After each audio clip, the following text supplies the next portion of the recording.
अच्छा यजदानी जी, आप यहाँ पे बोले कि राजनीतिक को लेकर के यहाँ के राजनीतिक लीडरों की कमी है और स्टैंड सबका क्लियर नहीं है, तो क्या यजदानी जी मतलब इस राजनीतिक में आना चाहेंगे और इसका स्टैंड क्लियर करना चाहेंगे?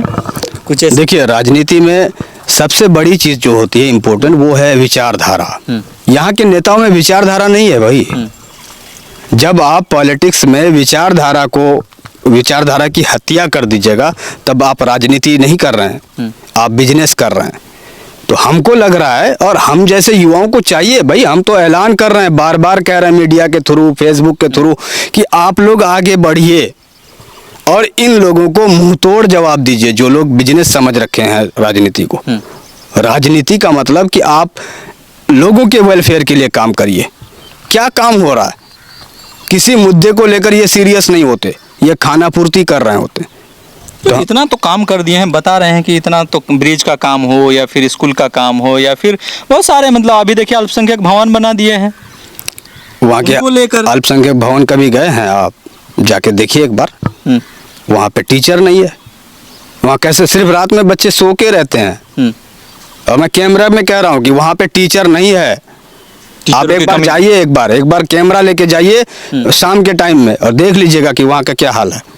भाई, इमारत बना देने से किसी कौम की तरक्की नहीं हो जाती है, किसी क्षेत्र की तरक्की। बिल्डिंग तो ढेर सारी बन गई है। मैं जिस जगह से हूँ, अलता कमलपुर मेरा घर है, वहाँ पे अलता हाई स्कूल है एक, और अपने ज़माने का रिनोन हाई स्कूल, मैं वहीं से मैट्रिक भी किया हूँ। उस हाई स्कूल में जितनी बिल्डिंग है, आप गर्ल्स हॉस्टल देखिए, 2017 में गर्ल्स हॉस्टल बना। आज कौन सा ईस्वी चल रहा है? 2025। 8 साल की मुद्दत। वो उससे पहले भी हो सकता है, मुझे लग रहा है 2017 या उससे पहले, कंफर्म नहीं हूँ मैं, डेट देखना पड़ेगा। करोड़ों रुपया लगा करके उस बिल्डिंग को बनाया। आज तक एक स्टूडेंट नहीं पढ़ा है उसमें, ना कभी गया है। वहाँ पे बनता है कैंप, जब इलेक्शन होता है तो आर्मी बैठते हैं, आकर के सोते हैं। जब कुछ होता है तो आर्मी को ला करके वहाँ पे सुलाया जाता है। और +2 की बिल्डिंग बनी है और टीचर नदारत, स्टूडेंट नदारत। इस तरह से पूरे, अभी पंचायत राज भवन बनाया जा रहा है, सुने कि नहीं? क्या जरूरत है भाई? क्या जरूरत है आपको करोड़ों रुपए का राजभवन बनाने की?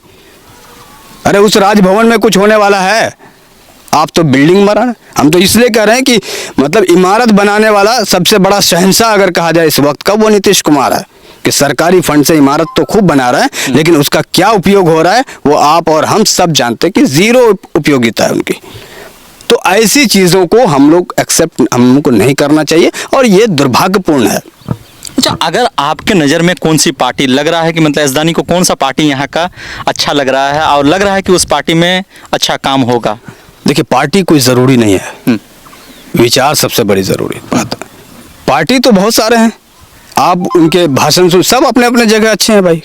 किसी को मैं बुरा नहीं कह सकता कि ये खराब, ये खराब, ये खराब। सबका अपना नज़रिया होता है, वो अपना नज़रिया से काम कर रहे हैं, हम अपना नज़रिया से। लेकिन विचार हमारा मजबूत होना चाहिए। आपके विचार मजबूत हैं तो आप अच्छी राजनीति के हर जगह आप मजबूती से रह सकते हैं। लेकिन अगर यजदानी जी, आपसे डायरेक्ट एक सवाल कर लेता हूं कि यजदानी को अगर मौका मिलता है यहाँ पे चुनाव लड़ने का, तो किसी पार्टी से चुनाव लड़ेंगे या फिर निर्दलीय मौका मिला तो निर्दलीय चुनाव लड़ेंगे? बिल्कुल, देखिए, चुनाव लड़ने का तो हम देखेंगे, अभी तक मेरा कोई क्लैरिटी नहीं है। लेकिन अगर ऐसा कुछ होता है तो हम आएंगे ज़रूर। हमारा तो भाई इंटरेस्ट है पॉलिटिक्स में। आपका इंटरेस्ट? बिल्कुल, पॉलिटिक्स में इंटरेस्ट है, क्योंकि मैं अलीगढ़ में जब था, अलीगढ़ मुस्लिम यूनिवर्सिटी अलीगढ़ में, तो वहाँ भी मैंने छात्र संघ का चुनाव भी लड़ा वहाँ पे। तो मुझे पहले से ही, मैं राजनीति में बहुत पहले से हूँ, ऐसा नहीं कि मैं अभी राजनीतिक हुआ हूँ। बहुत पहले से मुझे राजनीति की समझ आ रही है, बहुत ज़्यादा समझ नहीं है लेकिन थोड़ी बहुत तो समझ आ रही है। और बिल्कुल लड़ूंगा चुनाव अगर मौका मिलेगा, या मुझे लगता है कि मुझे चुनाव लड़ना चाहिए। पब्लिक, मैं तो लोगों से मिलता जुलता रहता हूँ। अगर जिस दिन ऐसा लगेगा, सही टाइम अगर आएगा, सही टाइम मुझे अगर समझ में आएगा, तो मैं ज़रूर चुनाव लड़ूंगा। चुनाव लड़ने में क्या बुराई है? तो क्या मतलब युवाओं को मतलब आना चाहिए राजनीतिक में? बिल्कुल, युवाओं का दौर है सर, युवाओं से ही तो तब्दीली आती है। ये सारे बरगद के पेड़ हैं अभी किशनगंज में, पूरे सीमांचल को हाईजैक किया हुआ है। यही लोग रहेंगे सत्ता में, इनके रिश्तेदार रहेंगे डायरेक्टली और इनडायरेक्टली। यही लोग सब कुछ कब्जा करके रखेंगे। आपका एक कॉल रिसीव नहीं होगा जल्दी। आप थाना में जाइए, आप सीईओ के पास जाइए, आप देखिए ना जमीन का क्या मामला चल रहा है। सीईओ कैसे लूट रहा है, इस पूरे ब्लॉक को लूट कर जा रहा है। एक ब्लॉक को नहीं, पूरे सीमांचल को लूट रहा है। क्यों? नेता नगरी चौपट है यहाँ पे, लीडरशिप खत्म है, अब लूट के ले जा रहा है। यहाँ तो अफसर सही है, कह रहा है कि लोग जो है अफसरान जो होते हैं ना वो बाहर से जो बोल रहा है कि हमको तबादला कराइए, हमको ट्रांसफ़र कराइए, तो बोलता है उसकी पहली चॉइस किशनगंज होती है। क्यों? क्योंकि ये लूट का, हाँ, लूटने का आसान मौका है, अड्डा नहीं, आसान मौका है यहाँ पे। यहाँ कोई नहीं, लावारिस है ये। यजदानी जी, यहाँ का जनता को तो समझना चाहिए। भैया जनता तो लीडर बनाते हैं ना, जनता वोट दे दिया, जनता की ताकत उसके हाथ में उसी टाइम तक जब तक वोट नहीं देता है। जो ही वोट दिया उसकी ताकत ट्रांसफर हो जाती है लीडर के पास। अब वो लीडर की रिस्पॉन्सिबिलिटी, क्या कर रहे हैं लीडर भाई, कर क्या रहे हैं बताइए? कौन सा, एक बात बताइए, आप लीडर की बात कर रहे हैं, जनता बोले करेगा, जनता वोट दे के जिताएगा, अभी विधानसभा भेजेगा, लोकसभा भेजेगा, फिर जनता ही सारा मुद्दा उठाते रहेगा। लीडर क्या कर रहा है? आप निकालिए पूरा गूगल, पूरा यूट्यूब, पूरा फेसबुक, बताइए किसी लीडर ने कोई मामला उठाया हो? सिर्फ यहाँ पे क्या होता है, शिलान्यास होता है सड़क का, पुल का, बस यही हमारे लिए विकास है। इससे आगे कुछ हुआ है एक भी देखें कि कुछ हुआ है? इसके लिए एजुटेशन नहीं होना चाहिए था बताइए?